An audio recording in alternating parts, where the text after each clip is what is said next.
I kind of blew my load when it came to my big gripe about the film.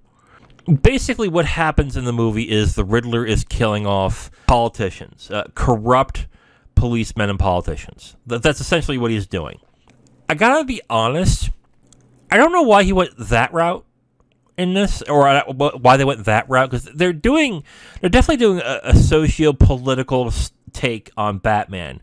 But the only difference here with Batman and the Riddler is that the Riddler kills them and Batman doesn't. And that might be just a theme that I kind of missed with all Batman villains, is that the only difference between the villains of Batman and Batman himself is that he just doesn't kill them. But the Riddler should be a character you should be deeply disturbed by, and somebody who's just unsettled, and to a point where you just think that this guy is unhinged to a point that is just unfathomable.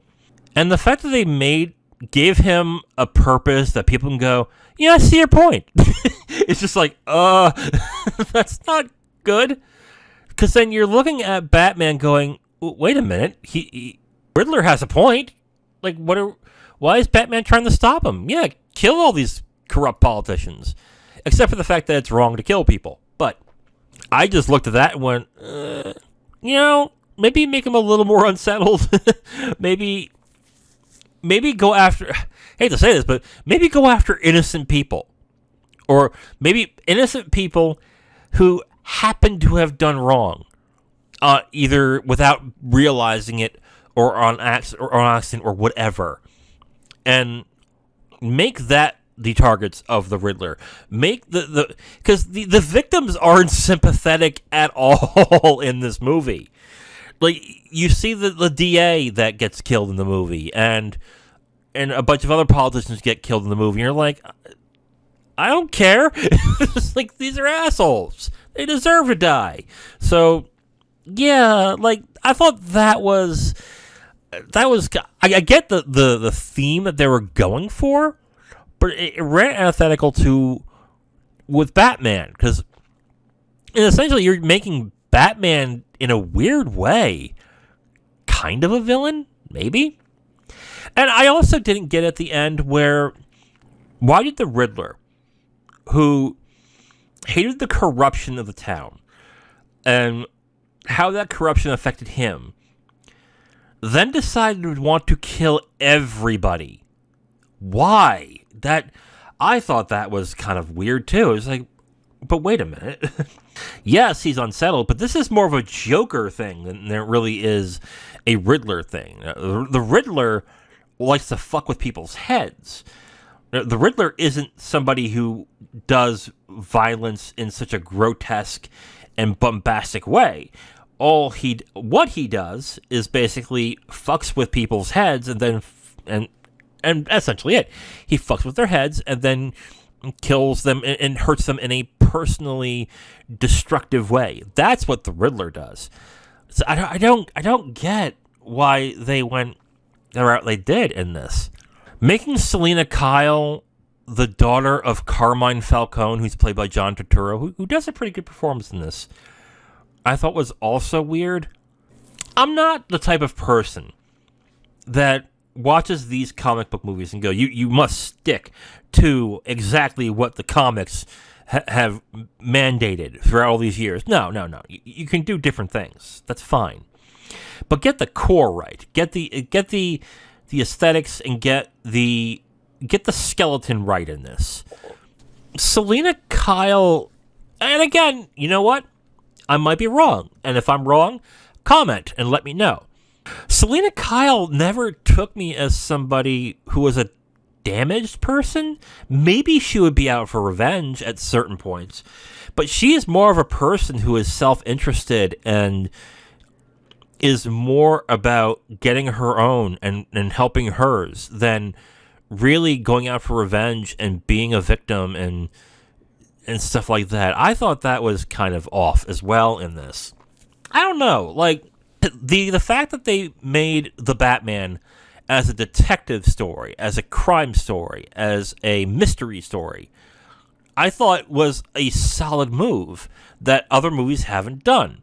And the detective piece, the crime piece, is actually pretty good. It's not great, but it's good.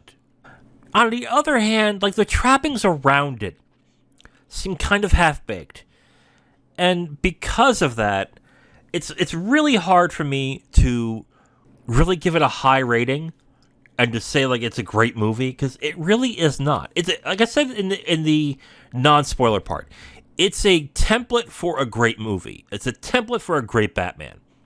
But it's not a great Batman movie. It really isn't. It's not a great movie, period. It's not. It is essentially, to me, since they are doing a sequel, which I really think they shouldn't, but to me, it's a template for them to make another one of these movies, but I think they had the wrong villain. I think the right villain that they should do, which they're not going to do, will probably be Joker. Good fucking lord, do we need another Joker in a movie? I think the right villain to have in the second movie is Victor Zsasz. And Victor Zsasz is a terrifying serial killer. Terrifying. And the mood and everything that they did in this movie would go perfect with a Batman movie with Victor Zsasz as the villain. I think that would be amazing. I think that would be, with what this film does, with the backbone and with the setting and the mood and everything, and make Victor Zsasz the villain and make it a rated R movie. Please make it a rated R movie.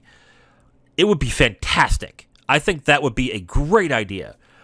I doubt they'll ever do it because most people who aren't diehard Batman fans don't even know who the hell's Victor Zsasz is.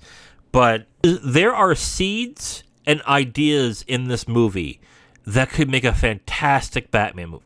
Probably be the best Batman movie that could ever be made. But the way it was written and the execution, I feel, was not up to par in this. All right, so I'm going to get to my final thoughts. The Batman is a good movie. I did enjoy watching it.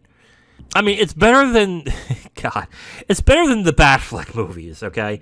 And I like Ben Affleck, but man, those Batman movies, what was it, Justice League and Batman, Superman, Dawn of Justice, they were not good. Especially Justice League. Oh my lord, was that bad. They definitely went a different route in this movie. They went for a dark mood piece in this, which I did appreciate because I do like mood pieces and I do like movies that want to envelope you in the feelings that they're trying to portray in the movie. I would say, like the Zack Snyder movies, which was just dark for dark's sake, this was just dark without something good behind it. And while I did enjoy the movie, I think Pattinson's pretty good as Batman. I think the performances are pretty good. I just think that the writing just didn't give it the extra oomph it needs. I would say this is a passable Batman movie. It's a 3-star to me. I was debating whether I was going to give it 2.5, but I think 3 is fine. I just saw things in the movie where I said, man, if this was just a little bit better, this would be amazing, but it's not. And it just needs more. It needed more time in the oven, is what I would say. It needed more time for a better, maybe a better writer or just another rewrite for them to get everything they wanted down right. That's just the issue I have with it. It's a 3-star movie. I did like it.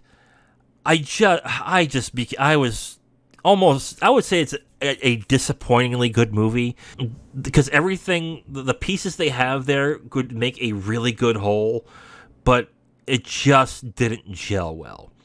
So that's 3 stars for The Batman.